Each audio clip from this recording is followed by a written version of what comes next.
नमस्कार, स्वागत है आपका हमारे खास कार्यक्रम में। मैं हूं आपके साथ दिनेश अवस्थी। उत्तर प्रदेश में अगले साल होने वाले विधानसभा चुनाव को लेकर बीजेपी ने अपनी तैयारियों को अमली जामा पहनाने की कवायद शुरू कर दी है। पंचायत चुनाव में मिली जीत के बाद बीजेपी सूबे की सत्ता में वापसी की कवायद में जुटी है, लेकिन इसके साथ ही उसकी नजर 2024 के लोकसभा चुनाव पर भी है। और शायद यही वजह है कि उस चुनाव में सीएम योगी के साथ पीएम मोदी के काम भी गिनाए जाएंगे और चुनाव की रणनीति लखनऊ के साथ दिल्ली में भी तैयार हो रही है। पिछले दिनों लखनऊ में यूपी बीजेपी की कार्यकारिणी की बैठक हुई। इसमें बूथ मैनेजमेंट से लेकर आगामी तैयारियों पर चर्चा की गई। अब दिल्ली में 2 दिवसीय बैठक शुरू हुई है, जिसमें यूपी के सांसदों को बुलाया गया है। तो इस सांसदों से फीडबैक लेने के बाद ही अब बीजेपी की तरफ से आगे की रणनीति तैयार की जाएगी। और 2017 में यूपी की बागडोर संभालने के बाद ये पहला मौका होगा जब दिल्ली में योगी सीधे सीएम यूपी के सांसदों से मुखातिब होंगे। तो बैठक का मकसद 2022 की रणनीति और उसमें सांसदों को भूमिका को लेकर है। बैठक में सांसदों से मुलाकात कर चुनाव के बारे में क्षेत्र का फीडबैक लिया जाएगा। साथ ही उन्हें कुछ अहम जिम्मेदारियां भी सौंपी जा सकती हैं। और ऐसा माना जा रहा है कि विधानसभा चुनाव में सांसदों का परफॉर्मेंस भी परख लिया जाएगा और उसी पर उनका भविष्य भी तय हो जाएगा। तो बीजेपी की ये कवायद अब कितनी कामयाब होने वाली है, डबल इंजन वाली सरकार कैसे उस पूरी विपक्ष को लेकर तैयार है और विपक्ष इससे कैसे निपटेगा, इन्हीं कुछ मसलों को लेकर के आज हम चर्चा करेंगे, चर्चा को आगे बढ़ाएंगे। हमारे साथ मेहमान भी जुड़ेंगे। हमारे साथ शालिनी नेगी जी, प्रवक्ता बीजेपी, डॉक्टर इमरान, नेता समाजवादी पार्टी, जावेद अहमद, प्रवक्ता कांग्रेस और सत्येंद्र कुमार, राजनीतिक विश्लेषक। 4 मेहमान आज हमारे साथ जुड़ेंगे, इनको लेकर हम चर्चा करेंगे। लेकिन प्लान देखिए आप, 22 को लेकर 24 की तैयारी। 22 का काम होना है, 24 की तैयारी पहले करनी है। सांसदों को जिम्मेदारी दी जाएगी, सांसद अपने अपने क्षेत्रों में जाएंगे। इससे सांसदों का भी फीडबैक तैयार होगा कि सांसद किस तरह से अपने क्षेत्र में वर्चस्व बनाए हुए हैं और उन्हीं के सहारे 24 की तैयारी भी कर ली जाएगी। शालिनी नेगी जी हमारे साथ जुड़ गई हैं, बहुत बहुत स्वागत है सभी मेहमानों का। जी नमस्कार। शालिनी जी, बीजेपी 22 के सहारे 24 की तैयारी कर रही है, कैसे निपटेंगे विपक्ष से? जी, विपक्ष से निपटना तो हमें नहीं है, विपक्षियों को निपटना है, क्योंकि आपने पहले ही देखा कि हमारी जो जीत है वो पिछली बार भी निश्चित थी, इस बार भी निश्चित है, इसमें कोई दो राय नहीं है। और जहां तक ये मीटिंग की बात आती है, तो क्योंकि ये डेमोक्रेटिक कंट्री है, क्योंकि ये डेमोक्रेसी है, तो इस वजह से जो ये मीटिंग हो रही है तो वहां पर राय ली जाएगी सांसदों की और अपनी राय दी जाएगी कि किस तरह हम इसको और आगे चीजें बेहतर बना सकते हैं, कैसे हम अपनी बात को और ज्यादा लोगों तक पहुंचा सकते हैं, कैसे आम जनता तक हम अपनी चीजों को रख सकते हैं। इस सारे मामले में जो है ये मीटिंग की जाएगी। तो इसमें मैं ये नहीं कहूंगी कि ये विपक्ष से निपटने की तैयारी है, ये बस अपने आप को और स्ट्रॉन्ग करने की तैयारी है। जो हमारे आधारभूत शिला है, जो हमने कार्य किए हैं, उनकी लिस्टिंग है और जो हम आगे करने वाले हैं उसकी भी पूरी तैयारी की जाएगी। तो इसी के लिए जो है ये मीटिंग रखी गई है। चलिए जावेद अहमद साहब, आप किस तरह से देखते हैं? बीजेपी ने तो अपनी तैयारी कर ली है, वो तो 22 के साथ 24 की भी तैयारी, आपसे एक कदम आगे ही चल रहे हैं। कांग्रेस की क्या स्थिति है, क्या तैयारी है? दिनेश जी, वो 29 की भी तैयारी कर ले, बीजेपी चुनाव की तैयारी के अलावा करती क्या है?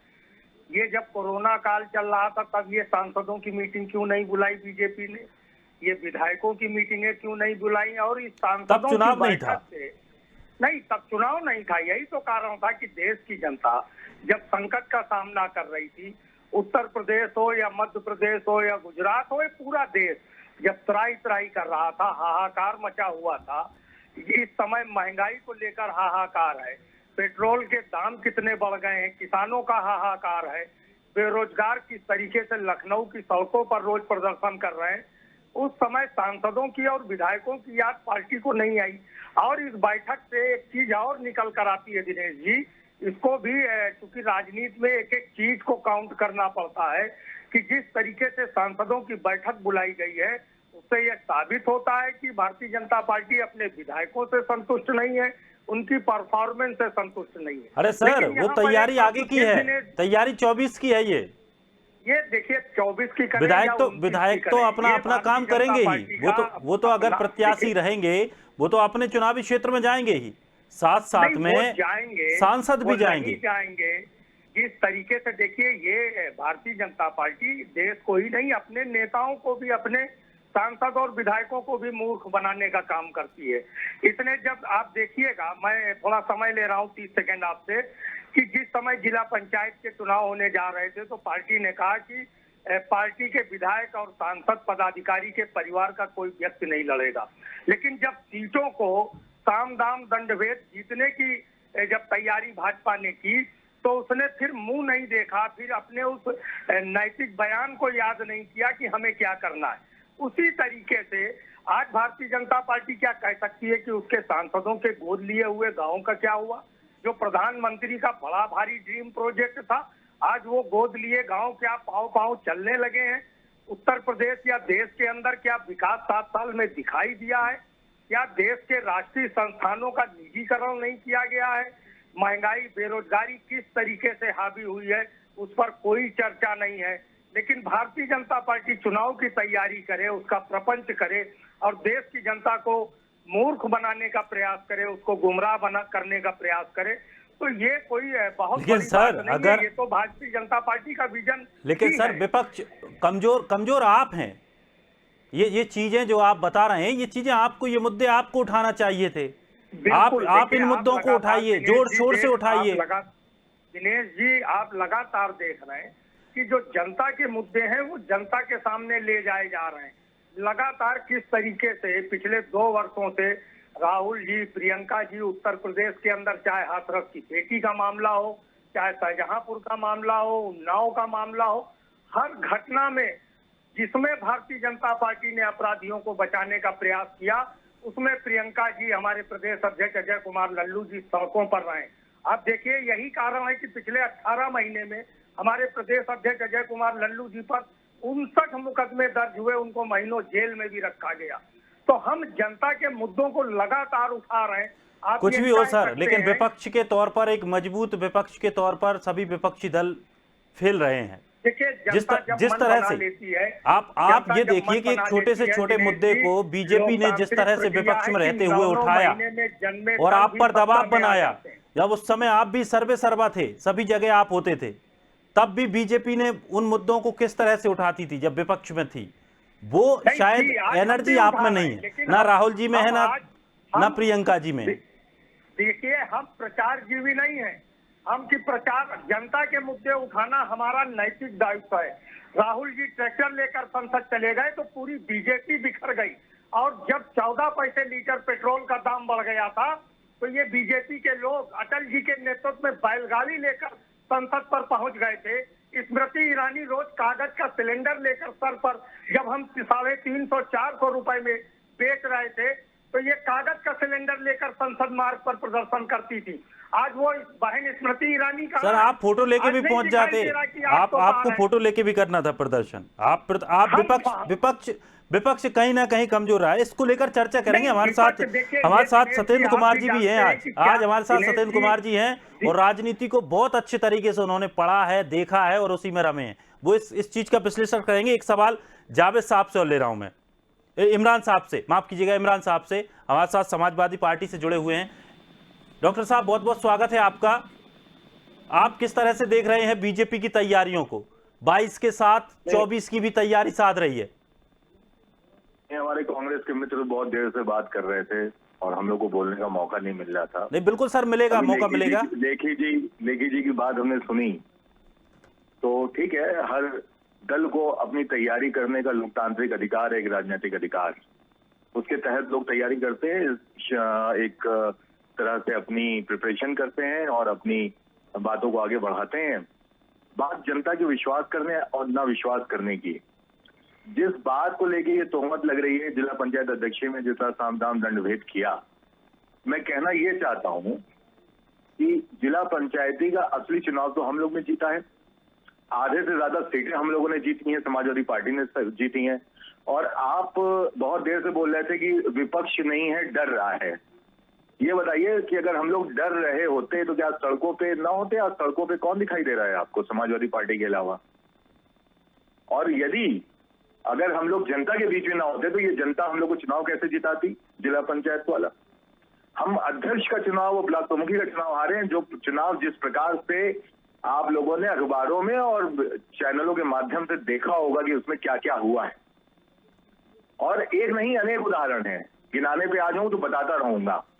लेकिन ये बात ध्यान रखिए कि आप जिस तरह बात कर रहे हैं, मैं एक बात एकदम क्लियर कर देना चाहता हूं, तस्वीर साफ है, समाजवादी पार्टी अब बिल्कुल तैयार है चुनाव में जाने के लिए। जनता ने हमारा साथ दिया है डॉक्टर साहब, जिला पंचायत डॉक्टर में। साहब, मैं और आगे भी मैं ये विधानसभा चुनावों की तैयारियों में हम लोगों का साथ मेरा देगी। उद्देश्य और ये रही नहीं है बात, कहने का, मेरा कहने का मतलब ये नहीं है कि विपक्ष ना हो, विपक्ष हो, बहुत मजबूत हो, बहुत मजबूत हो विपक्ष। लगातार ये बात कह रहे हैं कि विपक्ष डर रहा है, विपक्ष बिल्कुल सामने नहीं आ रहा है। बिल्कुल डर रहा है सर। सर पेट्रोल 110 पहुंच गया सर, कहाँ हैं आप, कहाँ हैं? करेंगे पेट्रोल 110 पहुंच गया। डिसाइड नहीं करेंगे कि आप डर रहा है, क्या हो रहा है। आपको भाजपा का प्रवक्ता होना चाहिए।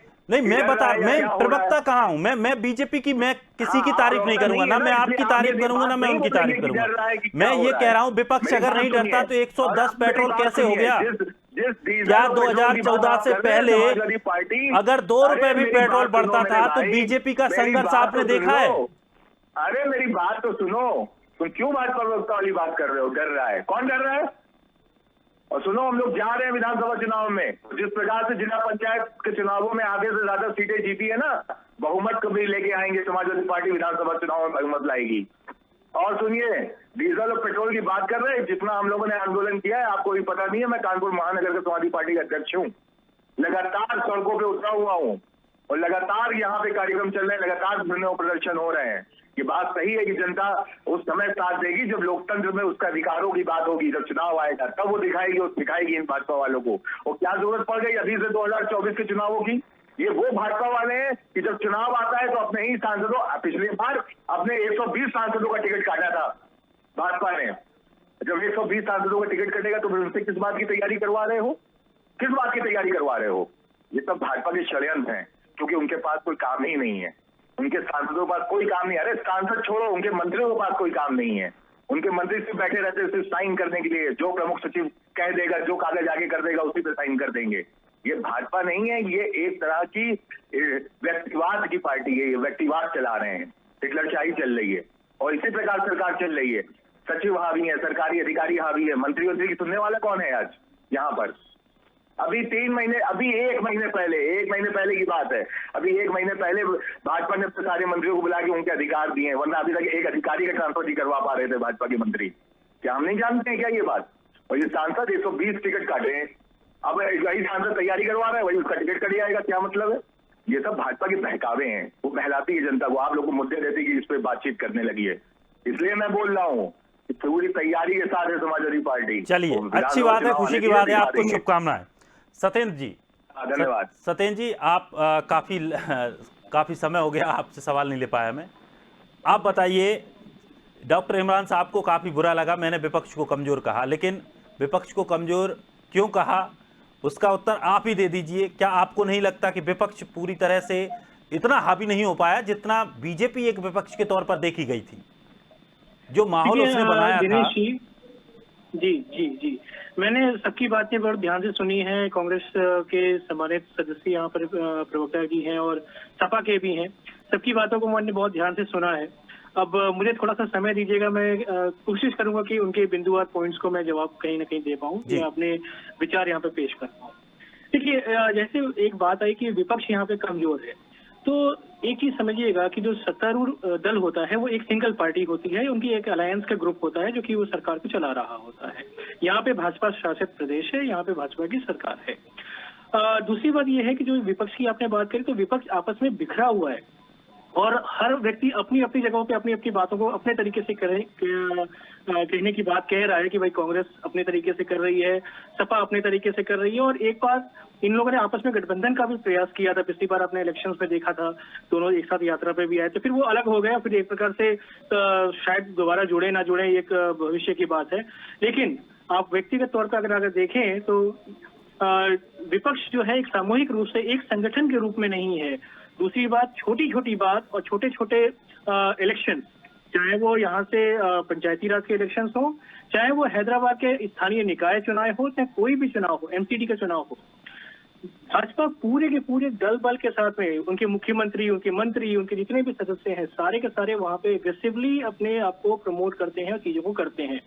अगर मैं थोड़ा सा याद दिलाने का प्रयास करूं तो जब पिछली बार इलेक्शन हुआ था रायबरेली से, जब राहुल गांधी जी वहां से खड़े हुए थे, तो उस समय प्रदेश के जो पूरा का पूरा कांग्रेस का कार्यभार था वो सिंधिया साहब के पास था। गुना उनकी सीट थी, वो उत्तर प्रदेश से पूरे इलेक्शंस को संभालने की कोशिश कर रहे थे और अल्टीमेटली हुआ क्या कि रहे वो ज्यादातर समय रायबरेली और उसी एरिया के आसपास में। वो सीट जो है वो राहुल गांधी जी नहीं जीत पाए, उनको वायनाड जाना पड़ा और गुना की जो सीट थी वो सिंधिया साहब हार गए। तो कहीं ना कहीं एक पूरा एक प्रकरण को अगर आप एनालाइज करें तो एक पूरी तरह से विचारधारा के साथ में और एक एग्रेसिवली नोट पर और पूरी स्ट्रेटेजिक प्लानिंग के साथ में कॉर्पोरेट स्टाइल में जो बीजेपी काम करती है वो संभवतः इन अन्य पार्टियों को भी देखना चाहिए। दूसरी बात, एक और यहाँ पे अभी एक बात निकल के आई थी कि जो पेट्रोल के दाम बढ़ रहे हैं और ये अन्य चीजों की जो समस्याएं जनताओं की हो रही है, चाहे कोरोना काल की हो या अन्य जगहों पे हो, जिस स्टाइल से उन्होंने इसका विरोध किया, जब भाजपा की विपक्ष में थी स्मृति ईरानी जी को हम अक्सर याद करते हैं कि उन्होंने बहुत अच्छा विरोध किया। उस समय सुषमा स्वराज जी हुआ करती थी, उन्होंने भी बहुत विरोध किया। तो क्या वो उस तरह से ये नहीं कर सकते हैं? और दूसरी बात, अगर करते भी हैं जैसे ये दावा करते हैं तो ये उतना मीडिया में हाईलाइट क्यों नहीं हो रहा है? ये भी अगर जब तक जनता के सामने ये जाने की बात करते हैं, जनता के सामने जाएंगे तभी तो बातें निकल के आएंगी। नोटबंदी की बात होती है, पिछली बार नोटबंदी के इलेक्शंस, ये नोटबंदी के बाद में इलेक्शंस हुए और भाजपा पूरी की पूरी सत्ता में आ गई, तो नोटबंदी का असर तो वहां पे नहीं देखा। तो इनको एक सामूहिक रूप से समझना होगा, हो सके तो एक संगठित तौर पे ये सरकार की जितनी भी कमजोरियां हैं उनको हाईलाइट करें, तभी जनता उनको कहीं ना कहीं अपने संज्ञान में लेगी और उसके हिसाब से अपना निर्णय करेगी। जो 22 का इलेक्शन है कमोबेश उसी की बात हम करते हैं, क्योंकि ये अभी 24 अभी बहुत आगे की बात है, उसमें राष्ट्रीय मुद्दे ज्यादा होते हैं, स्थानीय मुद्दे कम होते हैं। और अभी हमारे सम्मानित सपा के जो सदस्य थे उन्होंने एक बार कही कि भाजपा जो है अपने 120 लोगों की सीटें की टिकट काट देती है जो अपने पदासीन होते हैं उस टाइम पे। इसको अगर आप एनालाइज करें दिनेश जी, तो आज ये पूरा का पूरा एक प्रकार से गुजरात मॉडल है। हर सरकार जो वहाँ पे किसी भी भाजपा की अगर आप देखें, चाहे एमसीडी का देख लें, चाहे आप यहाँ का देख लें, गुजरात का मॉडल देख लें, इनकी जो भी सीट्स होती हैं, जो भी वहाँ पे पूर्व में विधायक सांसद होते हैं, उनकी सीटों को काटते हैं। इसका मुख्य कारण क्या है? इसका मुख्य कारण है एंटी इनकम्पेंसी इफेक्ट फैक्टर। तो वो क्या करते हैं कि जो पुराने लोग हैं उनमें से हटा के नए लोगों को वो टिकट दे देते हैं। तो एंटी इनकम्पेंसी को बीट करने के लिए, डील करने के लिए उन्होंने ये वाले एक रणनीति बनाई है और ये एमसीडी के इलेक्शंस में भी सक्सेसफुल रही है और गुजरात में भी सक्सेसफुल रही है। तो ये इनकी एक रणनीति है। ये पूरी तरह से प्लानिंग करते हैं, लंबी स्तर की प्लानिंग करते हैं। अभी सांसद और विधायकों की मीटिंग है 28 तारीख और 29 तारीख। आपने देखा है कि पहले पश्चिम साइड का होगा, फिर पूर्व साइड का होगा, वहां से मीटिंग करेंगे। तो ये तो अपनी रणनीति पे काम कर रहे हैं, जैसा सपा वाले भी अपनी क्लेम करते हैं कि वो भी अपनी रणनीति पे काम कर रहे हैं। तो इलेक्शन मोड में तो तभी है, भले हम अभी कोरोना काल में कहें कि इलेक्शन के टाइम पे भाजपा बहुत एग्रेसिवली वहाँ पे काम कर रही थी, तो क्या बाकी लोगों ने इलेक्शन में पार्टिसिपेट नहीं किया? चाहे वो बंगाल का टीएमसी हो, चाहे यहाँ के स्थानीय पार्टी हो, सबने पार्टिसिपेट किया। तो कोई भी उसमें वैसा नहीं है कि हाँ भाई जब राजनीति में है तो अब राजनीति करेंगे, राजनीतिक कॉन्टेस्ट करेंगे, चुनाव में पार्टिसिपेट भी करेंगे। शालिनी जी, जैसा कि डॉक्टर इमरान ने साफ तौर पर कहा कि बीजेपी को अपने ही नेताओं पर भरोसा नहीं है, सांसदों को उतार रहे हैं, सांसदों पर भरोसा नहीं है कि पता नहीं आगे जीतेंगे कि नहीं, तो अभी से इनकी तैयारी करवा लो। उन्होंने कहा था कि हमारे जो पार्टी के कार्यकर्ता हैं वो डर रहे हैं और हमें उन कार्यकर्ताओं की कोई जरूरत नहीं है जो डर के जा रहे हैं, जो डर रहे हैं। तो कौन अपने कार्यकर्ताओं पे विश्वास करता है, कौन अपने सांसदों पे विश्वास नहीं करता, ये तो पिक्चर शुरू से ही क्लियर है। वो मुद्दा उठाने की बात ही नहीं है। बीजेपी अपने लोगों के साथ क्या कर रही है, क्या नहीं कर रही है, उनका आउटलुक है। आप इसमें इतने क्यों परेशान? आप जनता की फिक्र करिए ना। अगर आप कह रहे हैं विपक्ष स्ट्रांग है तो आप जनता के लिए खड़े होइए। आप बीजेपी वालों के लिए क्यों हमारी कन्विंसिंग क्यों कर रहे हैं? आप हमने आपसे तो बीजेपी वालों ने हेल्प नहीं मांगी कि भैया हमारे साथ ये हो गया, आके हमारी हेल्प करिए। राहुल गांधी जी खुद कह रहे हैं कि हमारे यहाँ उन लोगों की जगह नहीं है जो डर रहे। अरे आपको किस चीज से डर है? आपको किस चीज से डर है? मुझे ये बताइए। कांग्रेस वाले कह रहे हैं आपको किस चीज से डर है? नहीं, आपको किस चीज का आपको क्या किसी आपको सुप्रीम कोर्ट, हाई कोर्ट जैसी इतनी बड़ी बड़ी जुडिशरी से डर लगता है? अपने मंत्री की भी करा रहे हैं, विपक्षी नेताओं की भी करा रहे हैं, और जब कोई मुद्दा उठाया जाता है तो आप सत्येंद्र जी ने इस समय बहुत अच्छी बात कही, मैं उनकी बात का साथ लेती हूँ। सत्येंद्र जी ने बहुत सुंदर बात कही कि हर पार्टी का नेता, हर पार्टी का लीडर अपनी अपनी पार्टी के लिए रणनीति बना रहा है और जनता के समक्ष जाने की तैयारी कर रहा है। सिर्फ ये बीजेपी वाले नहीं है, अभी कांग्रेस वालों ने भी मीटिंग की थी, उससे पहले सपा वालों ने भी मीटिंग की थी। स्टैच्यूज आप भी बनवा रहे हैं, सम्मेलन आप भी कर रहे हैं, लेकिन सरकार केंद्र में है तो आप उससे उंगली उठा रहे हैं। डबल इंजन की सरकार है, जी, इसलिए आपसे बात होगी। आप सरकार में है, रिस्पॉन्सिबिलिटी है आपकी, तो इसलिए आपके लिए बात होगी। जनता की लेते हैं। अरे सर, रिस्पॉन्सिबिलिटी आपकी बात होगी। रिस्पॉन्सिबिलिटी हम जनता की लेते हैं। हम आप लोगों की तरह अपने मंत्रियों को खुश करने में अपनी एनर्जी और कॉस्ट वेस्ट नहीं करते हैं। जब ये मुद्दा होगा, आप लोग जब उस मुद्दे पे बातचीत में बहस होगी तभी तो बातचीत होगी लेगी। खुश करने में लगे रहते हैं। जनता से आप लोग का कोई लेना देना नहीं है। हम लोगों की प्रायोरिटी जनता है। अगर मंत्री जनता के लिए काम कर रहा है तो अच्छी बात है, मंत्री जनता के लिए काम नहीं कर रहा तो हमारे लिए भी वो मंत्री नहीं है। ये आप लोगों की पॉलिसी है। नहीं, ये ये सपा की पॉलिसी है कि अपने मंत्रियों को जो है इकट्ठा करके रखो, अपने मंत्रियों को। आपको पता है, ये आप इतिहास गवाह है, आप इतिहास के पन्ने उठा के देख लीजिए। मैडम, नोएडा के जो सांसद चीफ थे उनको घुसने नहीं दिया गाँव वालों ने। आपको पता है ये बात? रणनीति सब बना रहे हैं। रणनीति पहले भी बनी थी, रणनीति आगे भी बनेगी। जनता जवाब देगी किसको केंद्र में लाना है, किसको केंद्र से हटाना है। ये ना आप तय करेंगे ना मैं तय करूंगी, ये जनता तय करेगी। तो नोएडा के सांसद गायब है, मुजफ्फरनगर के सांसद गायब है, जिला वो सारे के सारे कोविड क्राइसिस में आप कह रहे हैं कि उनको मीटिंग नहीं याद आई। कैसी बात कर रहे हैं आप? कितनी वर्चुअल मीटिंग ली गई, कितने स्टेक होल्डर से मीटिंग ली गई, कितनी फार्मास्यूटिकल कंपनीज से मीटिंग ली गई, कहाँ से कहाँ मेडिकल सेक्टर को पहुंचा दिया गया, क्या बात कर रहे हैं आप? ब्लॉक प्रमुखी का चुनाव लड़ रहे थे, ये नहीं, ये सब ने देखा है कि लोकतंत्र की किस तरीके से हत्या की है आपने। अरे लोकतंत्र की हत्या तो आज तो संसद में आप लोग कर रहे हैं। लोकतंत्र की हत्या तो आज कर रहे हैं आप लोग, जो मौका ही नहीं दे रहे, जो डेली का डेली बवाल बना रहे हैं।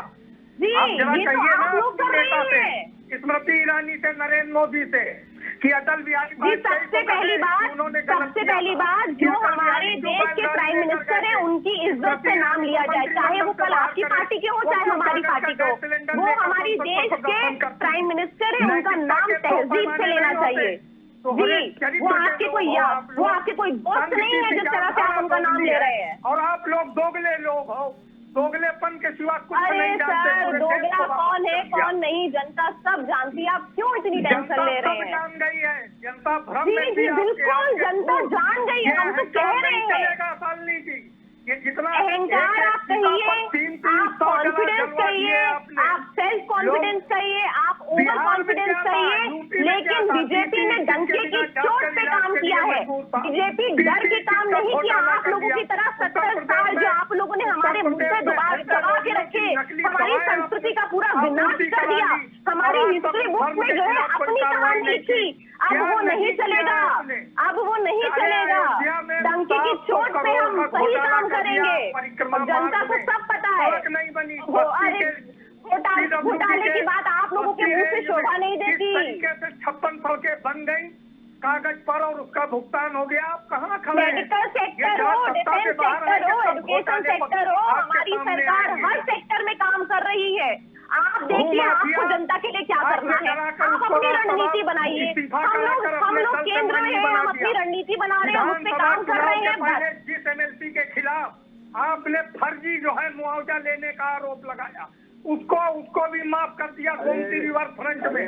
वो आज आपका एमएलसी है, ये किसी और दल में नहीं है। आज वो बुक्कल नवाब में नाम लेकर आपने इल्जाम लगाया था ना कि उसने गोमती रिवर फ्रंट में फर्जी तरीके से मुआवजा लिया। अगर उसने मुआवजा लिया था फर्जी तरीके से वक्त की जमीन को अपना बताकर, तो क्यों बीजेपी ने उसको अपनी पार्टी में शामिल किया? यही दिक्कत है, सुनने की क्षमता नहीं है, सुनने की बहुत क्षमता है, जवाब देने की हैसियत में कोई नहीं है भारतीय जनता पार्टी में। जी अरे अरे आप सर्वो सर्वा है, अरे आप सर्वो सर्वा है, अरे अरे कोरोना काल में आपके सांसद और विधायक क्या कोरोना काल में क्या काम नहीं किया आप ये बता दीजिए। कितने ऑक्सीजन प्लांट्स लग गए, ऑक्सीजन कितने मेट्रिक टन से कितने मेट्रिक टन पहुंच गया, जहाँ पर सिर्फ एक लैब थी इंडिया में वहाँ कितनी सारी लैब्स है। ने किस तरीके से चिट्ठी लिखी, वैक्सीनेशन हो रही है, आप लोगों को अरे आप मुद्दा उठाइए, जनरल मुद्दा उठाइए ना कि लगे कि हाँ ये विपक्ष मुद्दा उठा रही है। आप जवाब नहीं देना चाहते, इधर उधर भागेंगे और बात करेंगे जनता की। जनता को तो ठगने का काम किया है आपने। जनता बेवकूफ नहीं है, जनता सब जानती है, जनता को जनता नहीं जनता बेवकूफ नहीं बैठी है। कांग्रेस थी जिसने उनके घर भी ऑक्सीजन सिलेंडर पहुंचाया, हमने भेद नहीं किया। कंसंट्रेटर हो, ऑक्सीजन सिलेंडर हो, मेडिकल किट हो, भोजन हो, बिना भेदभाव से पहुंचाने का काम किया। और आप लोग अपने अपने घरों में आराम फरमा रहे थे, कोई नहीं दिख रहा था। मुख्यमंत्री की टीम 11 हो या आज के नवरत्न टीम 9 हो, कहाँ थे ये लोग? Vice chancellor Lucknow medical university का गायब था, सीएमओ फोन नहीं उठा रहा था, मंत्री का फोन नहीं उठा रहा था। आम जनता की उसने क्या सेवा की होगी? चलिए जावेद साहब, आप कुछ कहना चाह रहे थे?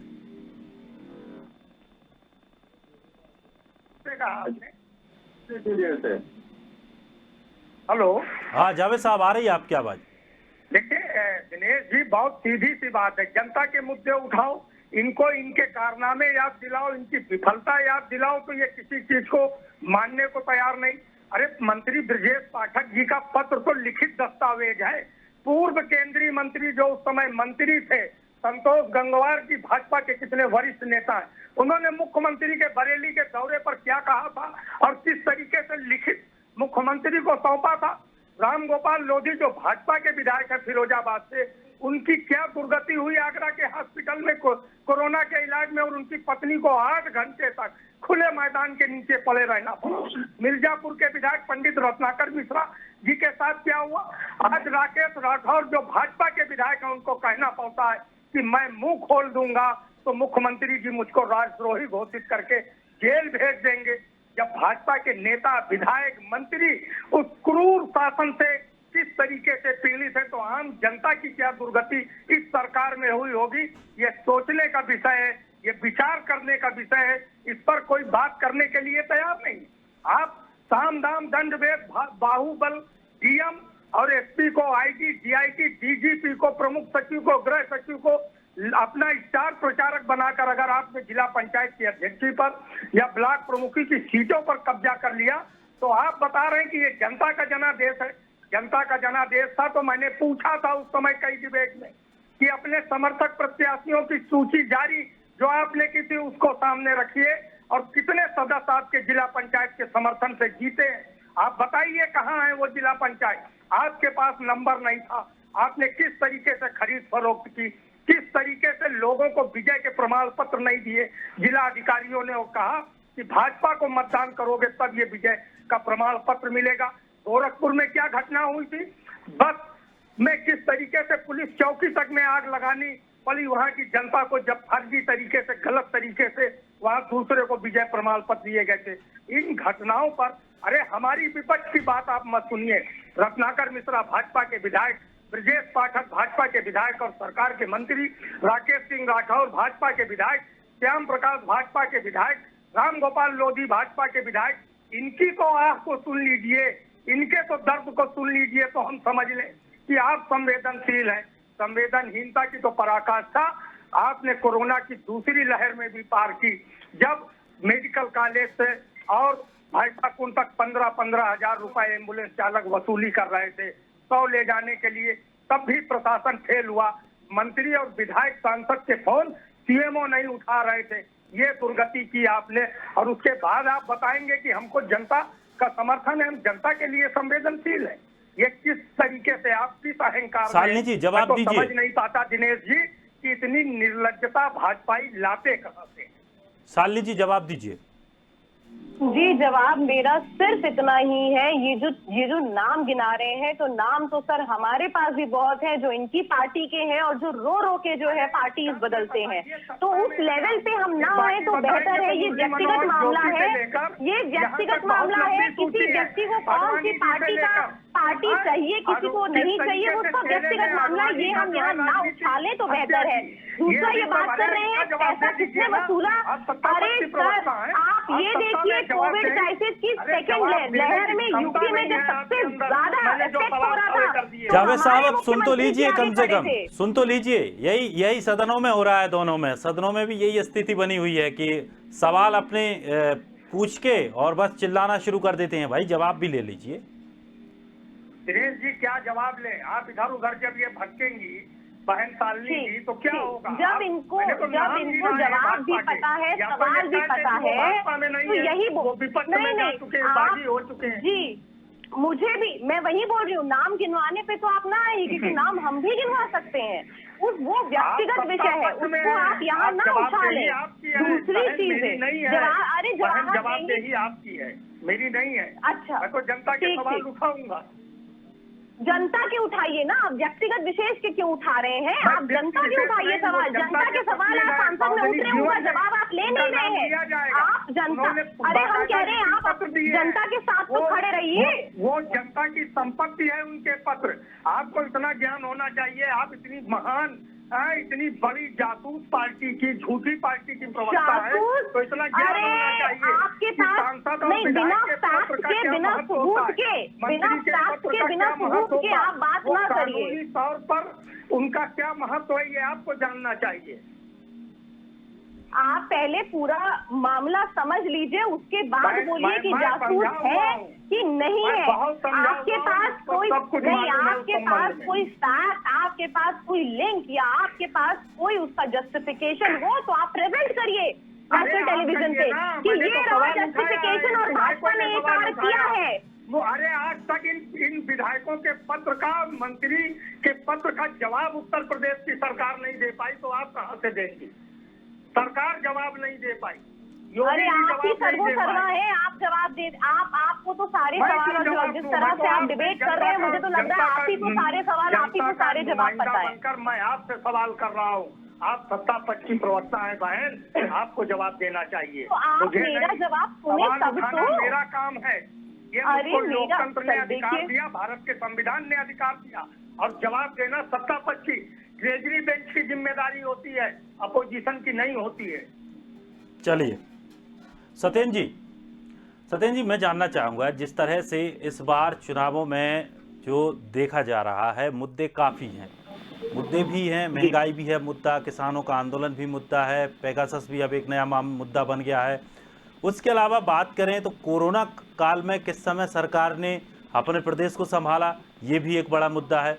और दूसरी बात जो आजकल देखी जा रही है कि उत्तर प्रदेश में खासकर ये रहता है इफेक्ट, जाति धर्म को लेकर के इफेक्ट रहता है, जाति, छोटी छोटी जातियां, अलग अलग जातियां, और उस हिसाब से वोट बढ़ जाता है।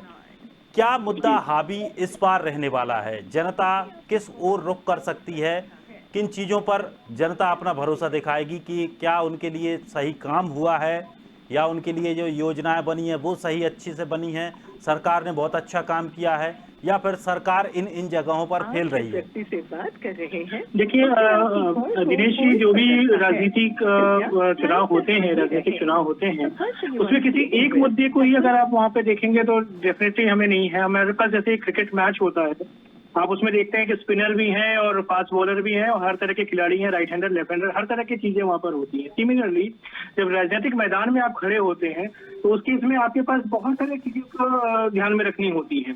जैसे अभी कोरोना की अगर हम बात करें तो कोरोना एक पूरी राष्ट्रीय त्रासदी थी, एक डिजास्टर था और पूरा विश्व भी इससे कहीं ना कहीं पीड़ित था। लेकिन अगर हम चार चीजों को किसी भी इवेंट के हिसाब से देखें, किसी भी इस तरह की घटना के साथ जोड़ें, तो चार चीजें बहुत इंपॉर्टेंट यहाँ पर होती हैं। पहला ये है कि जो जनता है उसका क्या रोल रहा। तो जनता ने डेफिनेटली कहीं ना कहीं ये देखा आपने कि जो प्रोटोकॉल थे, सिक्योरिटी प्रोटोकॉल्स थे, जो हाइजीन मेंटेन करनी थी, जो सोशल डिस्टेंसिंग उन्हें करनी थी, कहीं ना कहीं वो उससे थोड़ा सा विमुख हुए और ये सभी मीडिया चैनल में प्रमुखता से दिखाया भी जा रहा था। दूसरा ये है कि जब विपक्ष की बात आती है तो कोई कहता है कि ये भाजपा की वैक्सीन है और कोई कहता है कि ये इस वैक्सीन को अभी हम नहीं लगवाएंगे, अभी इसका ये ट्रायल नहीं है, और तमाम तरह के अफवाहें वहां कहीं ना कहीं उठती हुई दिखती हैं।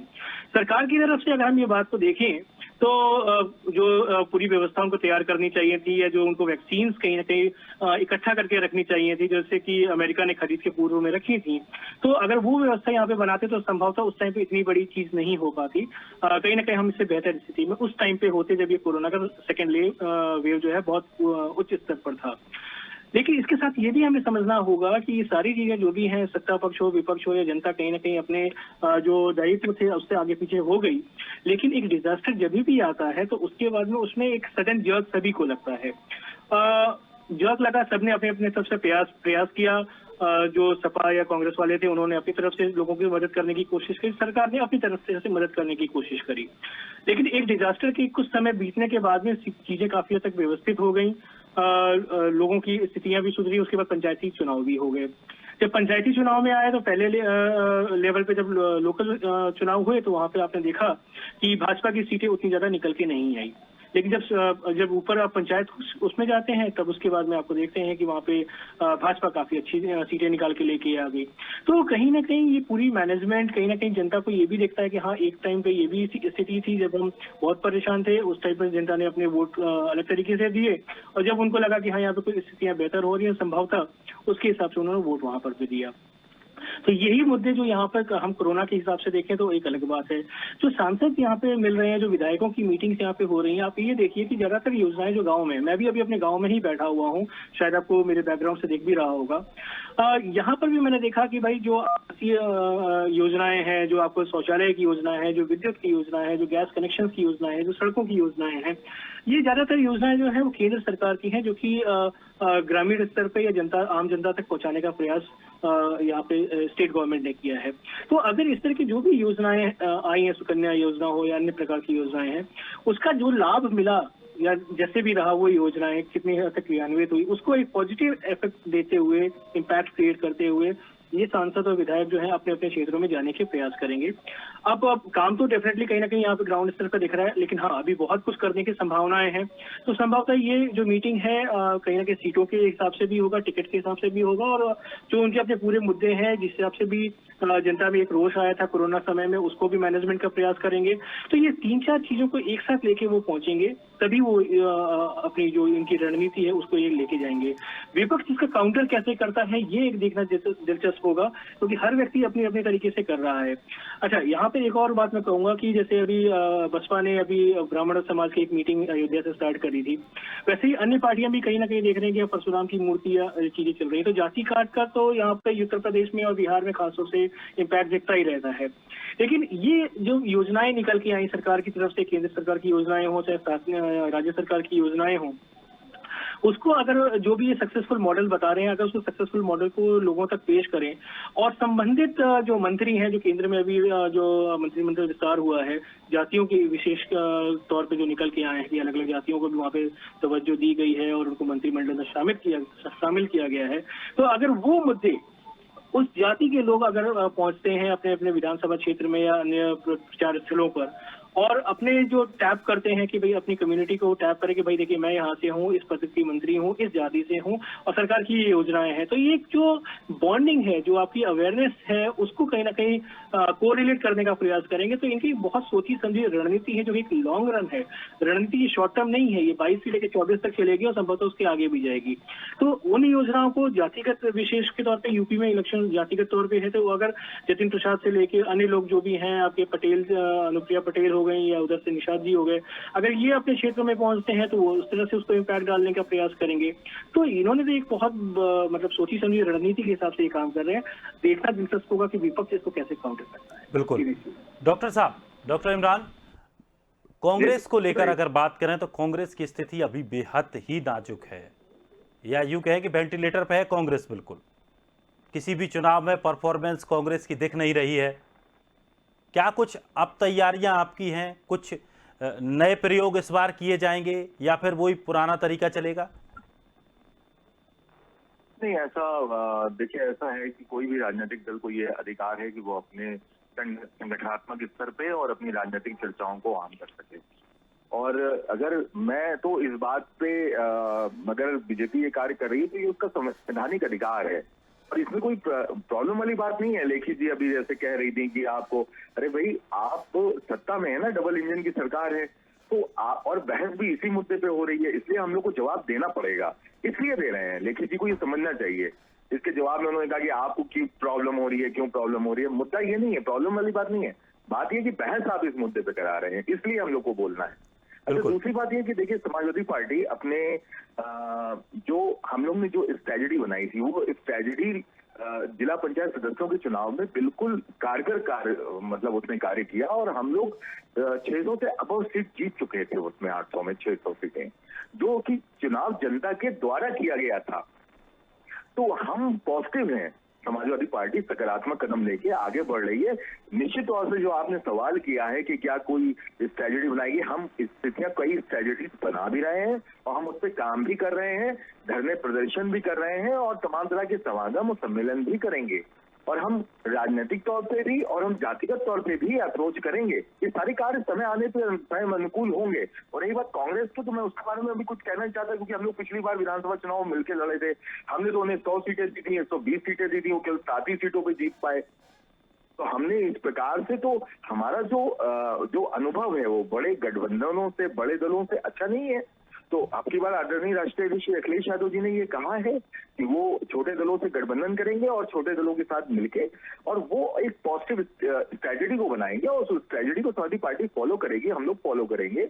और निश्चित तौर से हमें तो पूरा विश्वास है कि हम लोग सरकार बनाने जा रहे हैं, वो कम से कम 300 सीट लेके आएंगे।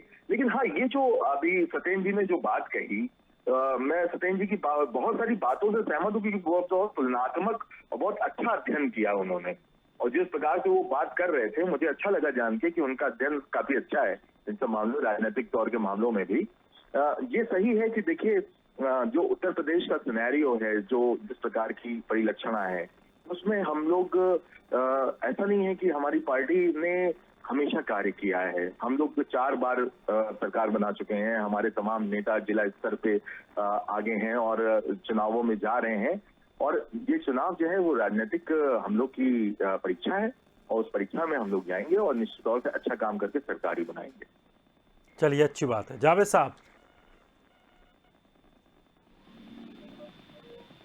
साहब आप तक आवाज पहुंच रही है? लगता है तकनीकी खराबी की वजह से संपर्क नहीं हो पाया। शालिनी जी आप तक आवाज पहुंच रही है? जी जी, मेरे तक पहुंच रही है। आपको मेरी आवाज आ रही है? जी जी, मैं ये जानना चाहूंगा, बीजेपी पूरी तैयारी में है, अच्छी बात है, बीजेपी के पास कॉन्फिडेंस भी है, क्योंकि बीजेपी लगातार कई चुनाव जीत रही है और बीजेपी के पास सबसे अच्छी बात है संगठन के तौर पर अगर देखें तो बीजेपी से बड़ा मुझे नहीं लगता कि इतना अच्छा उनकी व्यवस्था और अनुशासनात्मक जिस तरह से वो बैठकें होती हैं उनकी, और जिस तरह से संगठन और पार्टी दोनों मिलकर काम करते हैं, कोई भी राजनीतिक दल अभी कर पा रहा होगा। तो संगठन में जिस तरह से संगठन की तरफ से कोई लिस्ट दी जाती है, क्या उस पर विचार किया जाएगा? पिछली बार मध्य प्रदेश में ये स्थिति बनी थी कि कुछ 67-68 लोगों के नाम दिए गए थे कि इन लोगों को संगठन ने कहा था कि इनको टिकट ना दिया जाए, इन लोगों से बच कर रहें, लेकिन जल्दबाजी में और जिदबाजी में उनको टिकट दिया गया और उसका परिणाम सबने देखा कि बीजेपी को सत्ता से जाना पड़ा, हालांकि बाद में वापस आ गई। तो क्या इस बार संगठन पर ज्यादा भरोसा रहेगा पार्टी का? जी देखिए, ये जो आपका प्रश्न है ये बहुत ही इंटरनल है और मैं नहीं समझती कि अभी मैं इसका सही उत्तर दे सकती हूँ, लेकिन जितना मेरा आंकलन रहा है वो यही रहा है कि अगर संगठन की तरफ से कोई प्रस्ताव जाएगा, कोई लिस्ट जाएगी, तो बीजेपी ये जरूर देखेगी कि उस लिस्ट में जो नाम है उन्होंने क्या क्या कार्य किए हैं, क्योंकि बीजेपी इस समय पूरी तरह से इस चीज पर फोकस्ड है कि ग्राउंड लेवल पर कितना काम हुआ है। अगर ग्राउंड लेवल पे काम अच्छा हो रहा है किसी व्यक्ति विशेष के लीडरशिप में, तो हमें कोई परेशानी नहीं है उसको खुले हाथ से अपनाने के लिए। लेकिन अगर सिर्फ और सिर्फ on the base of name, क्योंकि ये नाम चल रहा है इतने सालों से, क्योंकि ये जो है बहुत टाइम से यहाँ पर रहे हैं, यहाँ से लड़ रहे हैं, इसकी वजह से हम उनको कोई टिकट दे दें, या इसकी वजह से या किसी स्पेसिफिक, जो मैं बोलना चाहूंगी, कास्ट क्रीड की वजह से ऐसा कर दे, तो मुझे नहीं लगता पार्टी ऐसा कोई फैसला लेगी। लेकिन हाँ, क्योंकि ये डेमोक्रेसी की पार्टी है, क्योंकि हम लोकतंत्र पे विश्वास रखते हैं, तो सबकी बात सुनी जाएगी, सबकी जो लिस्ट है उस पर विचार विमर्श जरूर किया जाएगा, और जो बेस्ट से बेस्ट सॉल्यूशन रहेगा, जो बेस्ट से बेस्ट चीज रहेगी हमारी कंट्री के लिए, हमारी जनता के लिए, उस पर काम किया जाएगा। तो बीजेपी अब जाकर लोगों के पास इस चुनाव में जाकर केंद्र की अलग योजनाएं गिनाएंगे या प्रदेश की अलग गिनाएंगे या दोनों को एक साथ करके गिनाएंगे? जी मुझे लगता है नौबत तो ये नहीं आनी चाहिए कि हमें हर एक चीज गिनाने की जरूरत पड़े, क्योंकि जनता ने खुद देखा है जिस सूझबूझ के साथ बीजेपी जो है गवर्नमेंट चला रही है और कितने बड़े बड़े फैसले उसने जनता के हित में लिए हैं। तो मुझे नहीं लगता इसकी नौबत आएगी कि हमें गांव गांव जाके अपनी चीजों को गिनाना पड़ेगा। लेकिन हाँ, बिल्कुल, चाहे स्थानीय मुद्दा हो चाहे राष्ट्रीय मुद्दा हो, हमने जो काम किए हैं उसका एक आंकलन रिपोर्ट जरूर बनेगी। और जिस तरह से हमेशा होता है कि उस जो हमारा सेल्फ इंट्रोस्पेक्शन है उस पर काम करके हम लोगों को बिल्कुल ये बताना चाहेंगे कि हमारी सरकार ने जो अचीवमेंट किया है वो किस तरह से किया है और वो अचीवमेंट जनता के लिए कितना लाभदायी रहा है। चलिए, अच्छी बात है शालिनी जी, कॉन्फिडेंस अच्छी बात होती है। ये कॉन्फिडेंस, अब ये और बता दीजिए कि ये कॉन्फिडेंस बंगाल की तरह तो नहीं है? जी वो तो इलेक्शन आने पे पता चलेगा, क्योंकि बंगाल से पहले भी बीजेपी बहुत कॉन्फिडेंट थी कि हमारी इतनी सीटें पक्की हैं। सर बीजेपी है, भगवान थोड़ी ना है, गलतियां तो हो जाती हैं, ऐसी बात नहीं। बीजेपी है, कॉन्फिडेंस आप कह रहे हैं, वहां पे भी जो चूक हुई उससे जो है सीख ही लेके आगे बढ़ेंगे, क्योंकि मैंने बोला लीडरशिप की सरकार है, तो गलतियां अगर हो भी रही हैं तो उससे हम सीख ले रहे हैं। ऐसा नहीं है कि गलतियों को हम नजरअंदाज करके सेल्फ मतलब ओवर कॉन्फिडेंस में आगे बढ़ रहे हैं। और जनता के लिए काम हो रहा है, ये निश्चित तौर पे मैं इसको डंके की चोट पे कहना चाहूंगी, ग्राउंड लेवल पे काम हो रहा है। और मैं सत्येंद्र जी की सराहना करना चाहूंगी, उन्होंने जिस तरह से बिल्कुल बिना तोल मोल, बिना अपने शब्दों को शुगर कोट किए उन्होंने जो सच्चाई बताई है, जो ग्राउंड रियलिटी बताई है, मैं उसके लिए उनकी भरपूर सराहना करना चाहूंगी। चलिए सत्येंद्र जी, बीजेपी का कॉन्फिडेंस जिस तरह पश्चिम बंगाल में रहा, हालांकि उत्तर प्रदेश के राजनीतिक माहौल अलग हैं, अभी उनकी वर्तमान में सरकार है जी, तो दोनों में क्या अंतर लगता है आपको? देखिए, दोनों में देखिए बहुत अंतर है। अगर आप बंगाल की राजनीति को थोड़ा सा ध्यान से समझें तो जब कांग्रेस की सरकार किसी समय हुआ करती थी, उसको हटाने के लिए जब लेफ्ट ने वहां पे अपना पूरा मोर्चा संभाला, तो उस टाइम पे आपने देखा कि वो एक 5 साल 10 साल एक पूरा एक रक्त रंजित व्यवस्था रही और एक बार में लेफ्ट वहां पर नहीं आ पाई। जब लेफ्ट की सरकार आ गई वहां पर, तो उसके बाद में जब टीएमसी वहां पर आई तो एक झटके में नहीं आ पाई, उसको भी एक लंबा संघर्ष करना पड़ा और वहां पे फिर आपने रक्त रंजित समावेश देखा, वहां पे परिवेश देखा आपने। तो उसके बाद में जब भाजपा वहां पे लेके आई तो कभी कोई सीट नहीं थी, जिसको एक बाहर की पार्टी कहा जाता था, जो 3 सीटें 4 सीटों पर थी। उसके बाद से इतना लंबा उसने छलांग लगा के कहीं ना कहीं सीटों को प्राप्त किया है। विपक्ष वहां पर नहीं है, तो एक प्रमुख विपक्ष के तौर पे भी वो वहां पे उभर के सामने आई है। आने वाले समय पे जो यहाँ पे कुछ त्रुटियां डेफिनेटली हुई हैं, कुछ ये हुई है, लेकिन हाँ वो एक लर्निंग फेज में रहते हैं। तो एक विपक्ष के रूप में वहां पर अगर वो उभर के आते हैं तो डेफिनेटली एक बहुत बड़ी अचीवमेंट है वहां पर। जैसे आपकी केंद्र की सरकार इन्होंने बनाई, कहाँ पे इनकी 2 सांसद हुआ करते थे, आज आप 2 टर्म लगातार फुल मेजोरिटी के साथ देख रहे हैं। और ये जो विगत में इलेक्शंस विधानसभा में हुए थे दिनेश जी, इसको एक बार और समझिएगा कि असम से लेके आप इधर बंगाल का इलेक्शन देख लीजिए, साउथ के इलेक्शन देख लीजिए, एक्सेप्ट तमिलनाडु, सारी जगहों पे सरकार रिपीट हो गई। तो कहीं ना कहीं जनता ने वहां पे पुनर्विश्वास वहां पे दिखाया है। और जहां तक यहाँ पर मुद्दों की बात है तो यहाँ पे डबल इंजन की सरकार डेफिनेटली है। और ये केंद्र की जो सरकारें बनती हैं कहीं ना कहीं यूपी से बहुत हद तक उसका इम्पैक्ट रहता है। योजनाओं को इन्होंने डेफिनेटली बहुत सारी लेके आए, जैसे मैं आपको गिनाया कि चाहे वो सड़क की योजना हो, चाहे वो शौचालय की योजना हो, चाहे आवास की योजना हो, सीधे सब्सिडी ट्रांसफर हो, बहुत सारी चीजें की गई हैं। कितना ग्राउंड लेवल पे पहुंचा है, इसी को वो हाईलाइट करना इनका अमेरिका से मुद्दा होगा। और क्योंकि केंद्र सरकार की ज्यादातर योजनाएं यहाँ पर इंप्लीमेंट हुई हैं, तो ये डबल इंजन की सरकार को मेरे ख्याल से खेलने का प्रयास करेंगे। दूसरी बात यहाँ पर है, अभी हमारे समाजवादी पार्टी के सम्मानित प्रवक्ता भी थे, उनका जब पिछली बार जब ये इलेक्शंस हुए थे विधानसभा के, उससे पहले उनके पास अपनी एक्सप्रेस वेज थे, मेट्रो बिल्कुल, था, उनके पास काम तो बहुत था और भी गिनाने बहुत का, सारी योजनाएं थी, लेकिन लेकिन पता नहीं उसको क्या हुआ। लेकिन उसको मार्केटिंग सही से नहीं कर पाए, और कुछ उनके पारिवारिक कलह भी रह गई या अन्य भी बहुत सारी चीजें रह गई थी, बिल्कुल बिल्कुल। जिसकी वजह से संभवतः वो उतना परफॉर्म नहीं कर पाए। तो संभवतः अगर उस त्रुटियों को या उन कमियों को ये कर पाए तो एक बहुत अच्छा विपक्ष वहां से वो पेश कर सकते हैं। तो मेरी पूरी शुभकामनाएं हैं और धन्यवाद आपका जो मैम कि आपने मेरी यहाँ पे तारीफ करी। चलिए इमरान जी, कोशिश करता हूँ कि एक न्यूट्रल वे एनालाइज करके इमरान आप जी, लोगों को अपना व्यू पॉइंट्स दे पाऊँ। पिछली बार वाकई ये वजह रही, काम किया समाजवादी पार्टी ने एक्सप्रेस वे को लेकर और तमाम जिस तरह से निर्माणों को लेकर काम किया था, और उसको लेकर जनता के बीच गए भी थे, लेकिन शायद हो सकता है आप लेट हो गए हों या उस तरीके से नहीं जा पाए जिस तरीके से जाना था। पारिवारिक कलह एक बहुत बड़ी वजह बनी। इस बार ऐसा सुनने में आ रहा है कि चाचा भतीजे एक साथ रहेंगे।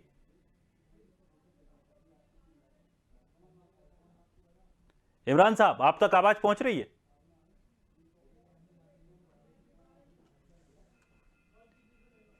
चलिए, लगता है इमरान जी तक आवाज नहीं पहुंच पा रही है। दरअसल मौसम भी इस समय थोड़ा सा सही नहीं है, जिस वजह से तकनीकी समस्याएं आ जाती हैं। जावेद साहब,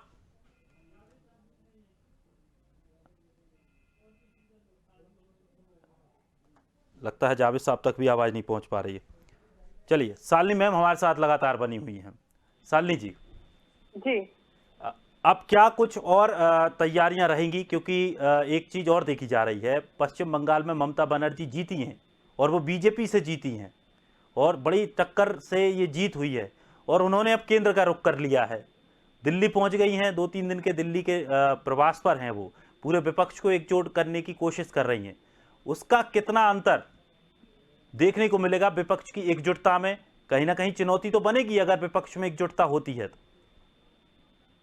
जी जी बिल्कुल। चुनौतियों से डर के भागने वाली बीजेपी है नहीं। चुनौतियों का सामना करके मुझे लगता है हम और ज्यादा स्ट्रांग और निखर के आते हैं, क्योंकि आपने पहले भी देखा होगा जब बहुत सारी पार्टीज ने गठबंधन कर लिया था और हमारे खिलाफ लड़ाई की थी तो हम और ज्यादा निखर के आए थे। तो चुनौतियां आई लेकिन शालिनी जी, बिल्कुल। उस समय क्रेज भी ज्यादा था। उस समय प्रधानमंत्री मोदी जी का जो जिस तरह से उनका जो वर्चस्व उन्होंने बनाया लेकिन था, लेकिन उनकी जी जी लेकिन लोकप्रियता जो बनी बिल्कुल। थी। लेकिन जब सेकंड इलेक्शन हुए तब भी लोगों ने ये बोला कि पहले वाले में लोकप्रियता थी, पहले वाले में क्रेज ज्यादा था, इस बार तो बीजेपी का कुछ नहीं होगा। लेकिन काम बोलता है और नाम से ज्यादा काम बोलता है, ये बात सच है। और क्योंकि काम किया जा रहा है, हाँ मैं मानती हूँ बहुत सारे ऐसे सेक्टर्स हैं जो इस समय नाराज चल रहे हैं, लेकिन उनकी नाराजगी दूर करने की पूरी कोशिश की जा रही है, उनके साथ बैठकर बात करने की पूरी कोशिश की जा रही है। और मैं मानती हूँ कि इलेक्शन से पहले जो है हम अपनी चीजों को साफ सुथरे ढंग से बाहर लेकर आ पाएंगे, और जो लोग हमसे जिस चीज पे नाराज हैं हम उनको ये समझा पाएंगे कि हमने जो आगे का ध्यान रखते हुए जो रणनीति बनाई है वो उनके लिए कैसे लाभदायक है। और जितने ये भी देखा जा रहा है, देखिए उत्तर प्रदेश में ये फैक्ट है कि दंगे जितने पहले होते थे, इस वक्त योगी जी के नेतृत्व में वो दंगे बिल्कुल कंट्रोल हो चुके हैं।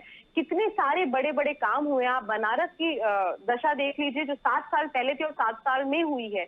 हम लोग कितना आगे बढ़ गए हैं। अयोध्या का ले लीजिए, रामलला का मंदिर का ले लीजिए, ट्रिपल तलाक बिल ले लीजिए, कितनी सारी चीजें हैं। ऐसा नहीं हमने कोई एक काम किया है, बिल्कुल, हमने बहुत सारे महंगाई भी ऐसे है, काम किए हैं। महंगाई भी की है आपने, काफी महंगाई भी बहुत कर दी है। महंगाई भी है। पेट्रोल डीजल का इशू सिर्फ तब उठाते हैं, मुझे सिर्फ ये लग रहा है पेट्रोल डीजल का इशू अगर आप 2014 FYI पढ़े और 2014 से 21 तक का FYI पढ़े तो उसमें है कि पहले की जो गवर्नमेंट थी उन्होंने जो बॉन्ड्स दिए थे उसको हमें सॉल्व करने में, उसको हमें पूरा करने में जो है महंगाई बढ़ रही है। और इस पे भी ऐसा नहीं है, देखिए महंगाई बढ़ रही है, कुछ कोविड क्राइसिस की वजह से भी हर सेक्टर बुरी तरीके से इसमें निशानेबाज हुआ है। और ये इंडिया की बात नहीं है, अगर आप ओवरऑल वर्ल्ड की बात करें तो इस समय कोविड की वजह से बहुत सारे सेक्टर्स हिट बैक हुए हैं जिसको हमें वापस लाना पड़ेगा ढर्रे में। सत्येंद्र जी, एक आपसे आखिरी कमेंट चाहिए महंगाई को लेकर, और जिस समय जो अभी मुद्दे बन रहे हैं, चाहे किसान आंदोलन हो, इनको लेकर क्या मोदी की छवि पर थोड़ा बहुत भी नकारात्मक प्रभाव पड़ेगा? क्या इसका असर बीजेपी के वोट बैंक में दिखेगा? जी, मैं तमाम इलाकों में, खासतौर से ग्रामीण इलाकों में भी घूमता रहता हूं और लोगों से वहां पे कहीं ना कहीं फीडबैक लेने का प्रयास भी करता हूं। जो इसका इम्पैक्ट है वो मुझे बहुत ज्यादा तो यहाँ पर दिखा नहीं, जो किसान आंदोलन की अगर आप बात कर रहे हैं तो डीजल पेट्रोल महंगाई को लेकर, खाद्य तेलों की महंगाई को लेकर, मैं आपके दोनों पॉइंट का भी आपको उत्तर देने का प्रयास करता हूँ। तो जो ये किसानों का जो आंदोलन चल रहा है उसका एक बेल्ट है, टिकैत साहब का जो एरिया था वहाँ पे भी आप पंचायती इलेक्शंस का रिजल्ट देख लीजिए तो आपको स्थितियां क्लियर हो जाएंगी कि उनका इम्पैक्ट वहाँ पे कितना बन के रहा। तो कहीं ना कहीं वो जो मुद्दा है लोग समझ रहे हैं और वो सारी चीजें हैं, लोगों को जानकारी भी है कि कितना उसमें राजनीतिकरण हो गया या नहीं हो गया, वो लोग समझदार हैं। उसका इलेक्शंस में वो वोट से दिखाएंगे, लेकिन फिलहाल मुझे उसका बहुत ज्यादा इम्पैक्ट होता हुआ नहीं दिख रहा है। दूसरी बात, जो महंगाई की हम बात करते हैं और हर चीज में जो ये पेट्रोल की कीमतें तैयार होती हैं वो 2-3 फैक्टर्स पे होती हैं। एक जो अंतर्राष्ट्रीय कीमत है और जो कंपनियां तैयार करती हैं, दूसरा जो केंद्र सरकार का अपना टैक्सेशन का पॉलिसी है, और तीसरा जो होता है वो स्टेट गवर्नमेंट्स की अपनी पॉलिसीज होती हैं। लेकिन आप इसको देखें तो कमोवेश ये सारी जो भी मुद्दे महंगाई के या पेट्रोल के उठाए जा रहे हैं वो उनके पीछे कहीं ना कहीं वो टारगेट करना जो है वो मोदी सरकार को या केंद्र की सरकार को है। लेकिन ये कहीं ना कहीं हम ये भूल जाते हैं या विपक्षी पार्टियां भूल जाती हैं, खासतौर से अगर हम आपकी बात करें या कांग्रेस की बात करें, जो सत्तारूढ़ दल है इस वक्त फिलहाल अलग अलग राज्यों में, तो वो अपने स्टेट गवर्नमेंट के जो टैक्सेशन का जो पार्ट है उसको बिल्कुल नलीफाई करने की कोशिश नहीं कर रहे, मतलब उसको कम करने का प्रयास बहुत ज्यादा नहीं कर रहे हैं, क्योंकि उनको भी टैक्सेशन चाहिए। आप देखिएगा कि जब कोरोना चल रहा था तो चाहे वो उत्तर प्रदेश हो, चाहे वो दिल्ली हो, चाहे पंजाब हो, चाहे अन्य जगहों पर हो, लिकर शॉप्स खोल दी गई थी। तो क्या लिकर शॉप्स में एकदम से कोरोना के बढ़ने की संभावनाएं नहीं थी? तो इर्रिस्पेक्टिव कि कौन से दल की सरकार किस राज्य में है, बिल्कुल कुछ मजबूरी भी थी, क्योंकि कहीं ना कहीं से पैसा भी सरकार को चाहिए, क्योंकि वही पैसे से सरकार फिर जनता के बीच में आती है, उनकी व्यवस्थाओं को लेकर, उनकी सुविधाओं को लेकर। सभी मेहमानों का हमारे साथ जुड़ने के लिए बहुत बहुत शुक्रिया और इस चर्चा में हिस्सा लेने के लिए बहुत बहुत शुक्रिया। तो 22 से 24 साल देने की तैयारी बीजेपी कर रही है और कुछ दल ऐसे हैं जो अपनी 22 की तैयारी में लगे हैं। अब देखना यह है कि किस तरह के और नई नई चीज़ें इस उत्तर प्रदेश की राजनीति में देखने को मिलती है। फिलहाल इस खास कार्यक्रम में इतना ही। ताज़ा तरीन खबरों के लिए आप बने रहिए स्वदेश के साथ।